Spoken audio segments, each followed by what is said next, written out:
Hi everyone, this is Andrew Prima, a Ukrainian American living in Ukraine. In today's podcast, 41st week of war in Ukraine, and this is the first week of December 2022. Today we're going to talk about Putin is in a difficult situation and Russia losing this war, and Ukraine is about to launch an army of drones and the first strikes of Russian territory. Russian dictator Putin is preparing the Russians for protracted and exhausting war against Ukraine, without abandoning his plans to seize new territories. At a meeting with members of the Human Rights Council in the Russian Federation, Russian dictator said that the special operation in Ukraine could be a long process and that the seizure of new territory is an important result of this process for Russia. Many analysts are sure that an operational pause on the battlefield would benefit the Russian Federation, depriving Ukraine of the initiative and could prematurely end Ukraine's counteroffensive operations. However, it seems that Putin, as before, doesn't want to seek such a cessation of hostilities. The Russian military continues offensive operations around Bakhmut and so far denies itself an operational pause, which would correspond to the best military practice. Putin's current fixation on continuing offensive operations around Bakhmut area and elsewhere contributes to Ukraine's ability to retain the military initiative elsewhere on the front. Ukraine's further operational success depends on the ability of Ukrainian forces to continue consecutive operations throughout the winter of 2022-2023 without interruption. As many military analysts and war strategists assessed, Putin has been defeated on all fronts in Ukraine. According to US General Mark Milley, the armed forces repelled the initial attack on Kiev and then more than held their own in the battles in the eastern part of Ukraine. The general added that Ukrainian forces launched a counterattack in the Kharkiv region that pushed the Russians out of the country's second largest city and then pushed them out of the strategic city of Kherson. However, Mark Milley added Russia is still occupying a part of Ukrainian territory, and there is still a lot of fighting ahead. As of today, as of December 11, Ukrainian forces have returned about 63% of territories taken since the beginning of the war on February 23. However, Russian forces, little by little, step by step, moving and pushing the enemy out of its territory. But the situation on the ground right now is that the lines are stabilizing, and with the onset of winter, things will slow down a bit because of the frost. Then there will be a potential opportunity for offensive for Ukraine armed forces. Currently, the number of Russian soldiers died in Ukraine is approaching 100,000.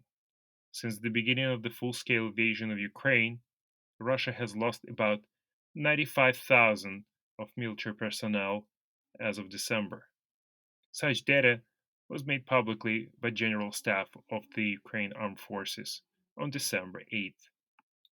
Also, if we talk about numbers, the occupiers lost about 19,000 pieces of equipment, including almost 3,000 tanks, and they're losing two tanks each day. Armored vehicles, about close to 6,000. Artillery systems, about 2,000. And anti-craft guns, 395. And air defense, 211. Airplanes, 281. And 264 helicopters. Russian dictator is always threatens the world by using the nuclear weapon, and he always does that when he starts losing the war significantly. However, lately the risk that the Russian dictator will use nuclear weapon against Ukraine has decreased in response to international pressure, said German Chancellor Olaf Scholz. According to Scholz, despite deep differences, it is important that the dialogue with the Kremlin continues. Scholz said that after the USA, Germany was one of the biggest supporters of Ukraine, in particular in the supply of weapons. We are doing everything possible to prevent a direct war between Russia and NATO. In such a conflict, everyone will lose, all over the world, Scholz said. It is noteworthy that Putin stated that the threat of nuclear war is increasing. According to him, the Kremlin realizes what nuclear weapons are and is not going to swing it like a razor while running around the world. At the same time, former German Chancellor Angela Merkel spoke about peace talks. Seems like she's on the same side with Russian dictator Putin. Only few people around the world are pressing Ukraine to sit down and talk. Russia's war against Ukraine will end at the negotiating table, said former German Chancellor Angela Merkel to newspaper Z. At the same time, she ruled out that she could play any part in this. Someday, it will end with negotiations. Wars and all wars end at negotiation table, Merkel added. Merkel also said that the Minsk agreements of 2014 2015 were an attempt to give Ukraine time. It was clear to all of us that this is a frozen conflict, that the problem has not been solved. But this is what gave Ukraine precious time. Kiev used this time to become stronger, which can be seen today. The Ukraine of 2014 and 15 is not today's Ukraine, she summarized. The reaction of Ukraine to Merkel's words were following, as the Secretary of National Security Council, Alexei Danilov, sharply reacted to the words of the ex-German chancellor about the possibility to end the war through negotiations with Russian Federation. Alexei Danilov said, Ukraine doesn't need to sit down at negotiation table to end the war. Putin's capitulation can be accepted while we're standing. Despite losing the war, the Russian dictator still wants to conquer all of Ukraine, the head of the Ukraine Foreign Ministry Dmytro Kuleba said last week. Putin and his inner circle are hoping for a miracle that will happen and everything will change, he said in a comment to the Wall Street Journal. And he again called on Western countries and Western allies to transfer Western made tanks, jet fighters, and ATACMS missiles to the armed forces of Ukraine. At the same time, the United States are working on air defense for Ukraine. The US is working on providing Ukraine with air defense systems, White House spokeswoman Karen Jean-Pierre said. We're in close contact with the Ukrainians regarding their security needs, as you have heard as I said many times from this podium, and we're working to provide Ukraine with air defense we can possibly can, so Ukrainians can protect their country. Commenting on the issue of providing Patriot systems to Ukraine, the spokeswoman said that the US is leaving statements on this issue to the authorities of Germany, which recently offered its Patriots to Poland. At the same time, Poland asked Germany directly to transfer those systems to Ukraine. Also, Ukraine expecting to receive tanks provided by the Western allies. The USA made it clear to the head of the Defense Committee of the Bundestag, Marie Agnes Strack-Zimmermann, that they support the transfer of Leopard 2 tanks by Germany to Ukraine. She herself confirmed this information and noted that the USA expects Germany to fulfill these obligations. We should not leave Ukraine alone. They need tanks, said Strack Zimmerman. The day before, the German mass media, citing their own sources, reported that Washington made it clear to Berlin that it was not against the transfer of heavy tanks to the armed forces of Ukraine. As we know, Chancellor of Germany Olaf Scholz has repeatedly refused to hand over heavy tanks to Ukraine, referring to the fact that the Berlin is ready to make such a decision only in coordination with its partners. Some of the countries refuse to provide weapons due to own safety. The European Union lacks critical defense capabilities, said the head of European diplomacy, Joseph Borrell. According to him, Russia's full scale invasion of Ukraine was a brutal awakening for Europe, which lacks the capabilities necessary to defend against higher level threats. Borrell also said that Europe's military reserves were rapidly depleted in the fact of the conflict. According to him, the reason for this is underinvestment in the defense sector of European Union. I know public opinion prefers oils to guns, of course, but we have underinvested defense sector for years, and these warehouses are quickly emptying because they were almost empty before, said Borrell. Ukraine at the same time doesn't waste the time and working hard to increase production of its weapons. Now, the key advantage is to build a drone army. Over the past 30 days, 7 samples of Ukraine made drone have been approved for operation in the armed forces, wrote Defense Minister of Ukraine Alexei Reznikov. The state defense concern Ukроборонпром is developing a kamikaze drone with the option to return back to the base. So now Ukraine is developing a kamikaze drone with the possibility to do the duties to attack the enemy target and return back to the site, said Oleg Baldurev, the project manager of Ukроборонпром. According to him, the drone has already been developed and is currently being tested. We named him Patient Zero.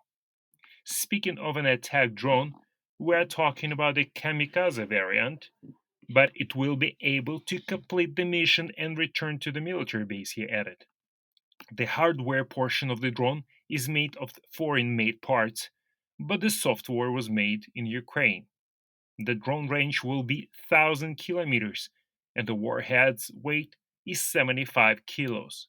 For comparison, the effective maximum flight range of Iranian drone Shahid 136 is around 1,500 kilometers, with ability to deliver a warhead weight of 40 kilos.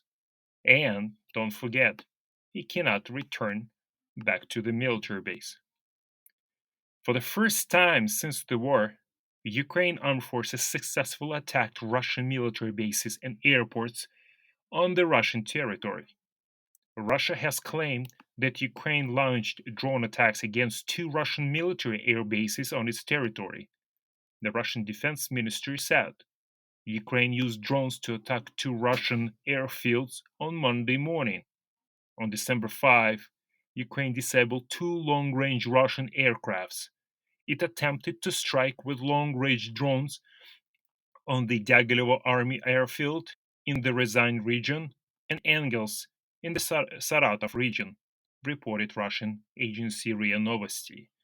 As a result of strike, 3 Russian soldiers were killed, 6 more were injured, and few Russian bombers, 22 M3 and 295 bombers were damaged. However, Ukraine has not confirmed that it attacked the airfield.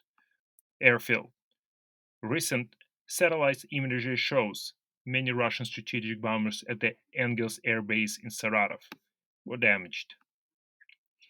3 attacks of the military airfields of the Russian Federation with the help of Ukrainian drones, which the Russian air defense could not prevent, indicate that the most promising means of influencing the Russian Federation will now be such cheap, simple, easy to manufacture drones as the Iranian Shahed.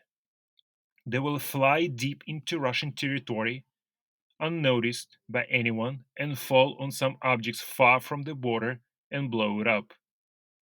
You can see Ukraine is gaining power while Russia is losing it.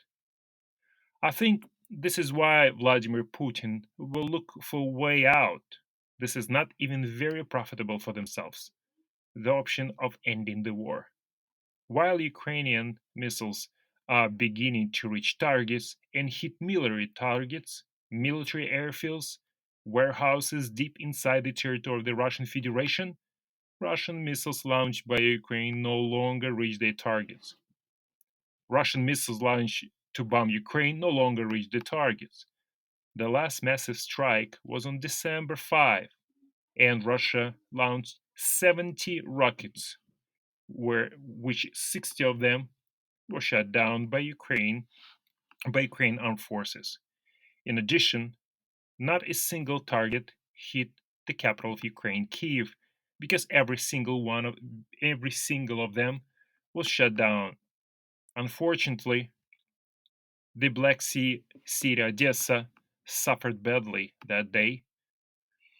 The the Russian missiles hit the city, leaving 1.5 million people without electricity. However, everything will be fixed very quickly because the energy appliances are being supplied by Western allies. Ukraine's air defense systems supplemented by Western radars, primarily because it's more difficult to detect a missile than to shoot it down. And new air defense equipment continues to arrive in Ukraine.